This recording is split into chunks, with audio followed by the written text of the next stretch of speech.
عام دنوں میں شعبان کے کسی بھی دن روزہ رکھا جائے تو وہ بڑی فضیلت کا سبب ہے، دوسرے مہینوں سے زیادہ ثواب ملتا ہے شعبان میں روزہ رکھا، اس لیے کہ رسول کریم صلی اللہ علیہ وسلم کی سنت تھی، اتباع سنت میں اگر رکھے گا تو ثواب زیادہ ملے گا۔ اور اسی شعبان کے اندر اللہ تعالیٰ نے ایک رات رکھی ہے جو ہمارے عرف میں شب برات کہلاتی ہے، وہ شعبان کے بالکل بیچ میں آتی ہے، 14 یا 15 شعبان، 14 اور 15 کے درمیانی رات ہوتی ہے کہ شعبان کا جو مہینہ ہے یہ در حقیقت اپنے آپ کو رمضان کے لیے تیار کرنے کا مہینہ۔ تیار کس طرح کریں؟ تیار اس طرح کریں کہ اپنے نظام اوقات پر نظر ڈالیں، میں عام دنوں میں کس طرح زندگی گزارتا ہوں، کتنا میں اپنے دنیاوی کاموں میں مشغول رہتا ہوں، تجارت میں، زراعت میں، ملازمت میں۔ تو اب اپنا پروگرام ایسا بنائیں، شعبان میں اس بات کی تیاری کریں کہ رمضان میں اللہ تعالیٰ کے فضل سے عام دنوں سے زیادہ عبادت کی توفیق ہو جائے۔ اس کے لیے ابھی سے شعبانی میں تیاری کرنی پڑتی ہے۔ مثلا بہت سے آپ کے سامنے کوئی لمبے چوڑے کام ہیں جن میں کافی مشغولیت ہونی ہے، تو رمضان آنے سے پہلے ان کو نمٹا کوشش کریں کہ میں رمضان سے آنے سے پہلے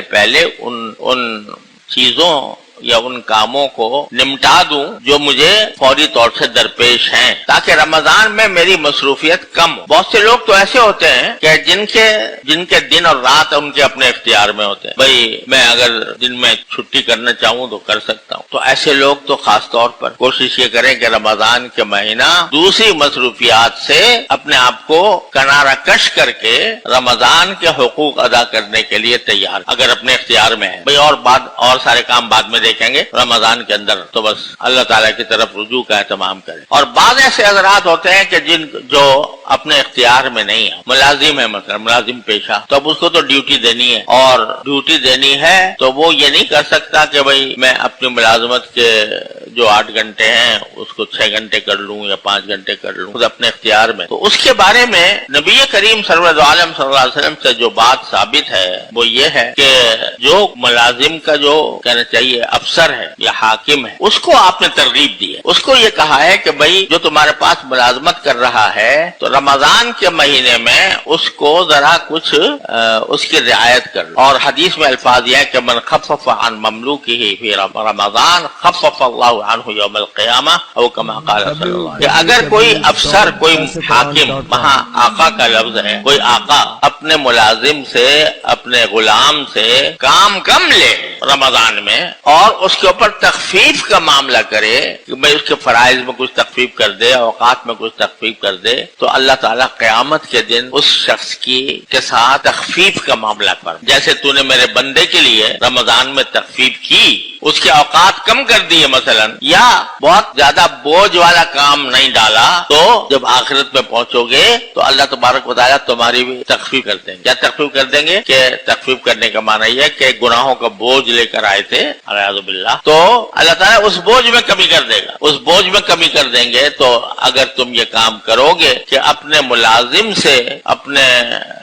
زیر دست سے، اپنے نوکر سے یہ سوچ کر کہ بھئی یہ رمضان کا مہینہ ہے تو اس کو ہم زیادہ سے زیادہ وقت دے دیں کہ یا تو وہ عبادت کرے یا آرام کرے، تو اس کے لیے ہم اس کو زیادہ وقت دے دیں، تو اللہ تبارک و تعالیٰ نے اس کی یہ فضیلت بیان فرمائی کہ تمہارے لیے بھی آخرت میں تخفیف کی جائے۔ تو میں جو کہہ رہا ہوں کہ شعبان میں تیاری کرنی چاہیے رمضان کی، تو اس تیاری کا ایک پہلو یہ بھی ہے کہ جو بڑے بڑے کام ہیں جن میں زیادہ وقت صرف ہوتا ہے ان کو جتنا مؤخر کر سکتے ہوں کر دیں، اور اپنے ملازمین سے، اپنے ماتحتوں سے کام کی تخفیف کر پہلے سے اس کی تیاری کر لیں۔ شعبان کے مہینے میں تیاری کریں گے تو انشاءاللہ ایسا ممکن ہو جائے گا۔ ایک تیاری تو یہ ہے۔ دوسری تیاری یہ ہے کہ اگرچہ ابھی رمضان آیا نہیں لیکن آنے والا ہے، تو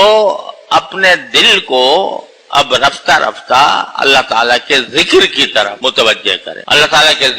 ذکر جو ہے وہ ایک تو وہ کلمات ہیں جو عام طور سے ذکر سمجھے جاتے ہیں، سبحان اللہ، الحمدللہ، لا الہ الا اللہ، اللہ اکبر، لا حول ولا قوت الا باللہ العلی العظیم۔ اور ویسے ہر وہ کلمہ، ہر وہ بات جو اللہ تبارک و تعالیٰ کی رضا کے لیے کی جا رہی ہو وہ بھی ذکر میں داخل۔ اسی لیے بزرگوں نے فرمایا کل مطیع للہ